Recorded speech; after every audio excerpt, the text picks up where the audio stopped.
বোর্ডে দুটো অঙ্ক লেখা আছে যে এই অঙ্ক দুটার ক্ষেত্রে আমরা কিভাবে সমাধান করতে পারবো। সমীকরণের অঙ্ক প্রত্যেক পরীক্ষায় একটা অবশ্যই থাকবে, তো আমরা একটা অঙ্ক সমাধান করতে পারলে এরকম কিন্তু অনেক অঙ্ক আমরা সমাধান করতে পারবো। অঙ্কগুলো দেখি।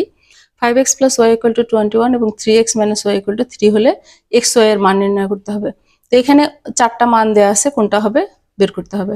তো আমরা প্রথমে কি করি, আমরা সমীকরণ লিখে মান বের করার চেষ্টা করি। দেখি সমীকরণ দুটো লিখলাম, 5x + y 3x - y সমান মান লিখলাম, তাহলে 8x এটা কাটা যায়, 8x = 24, x = 3। তাহলে x এর মান যদি 1 নং সমীকরণে বসাই তখন কি হবে, 5x + y মানে 5 × 3 + y = 21, y = 21 - 15 = 6। তো 3 এবং 6 হচ্ছে এটার মান আমরা পেলাম। আবার পরের অঙ্কটার ক্ষেত্রে যদি দেখি, 3x + y = 9 এবং 5x - y = 7, তাহলে এখানেও x y এর মান নির্ণয় করতে হবে। তাহলে এখানে আমরা যদি আগে সমীকরণ থেকে মান বের করি তখন কি হয়, সমীকরণ দুটো আমরা এখানে লিখে নিলাম। যদি সমীকরণ দুটো যোগ করি তাহলে 8x এটা কাটা যাবে, 8x = 16, x = 2। আবার x এর মান যদি 1 নং সমীকরণে বসাই তাহলে কি দাঁড়ায়, 3x + y = 9, 3 × 2 + y = 9, y = 9 - 6, তার মানে 3, 2 × 2, 3 হবে এটার মানে, এই যেটা এখানে গ।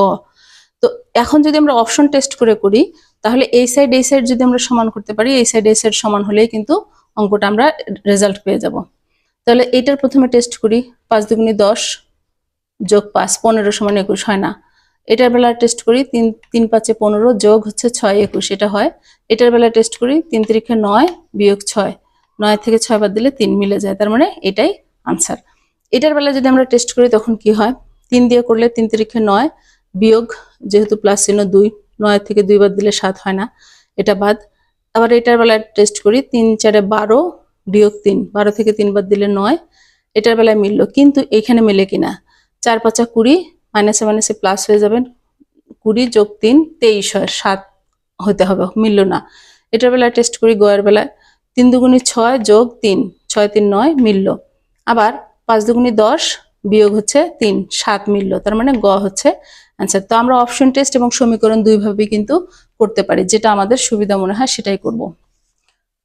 তো ভিডিওটি ভালো লাগলে শেয়ার করে দিবেন।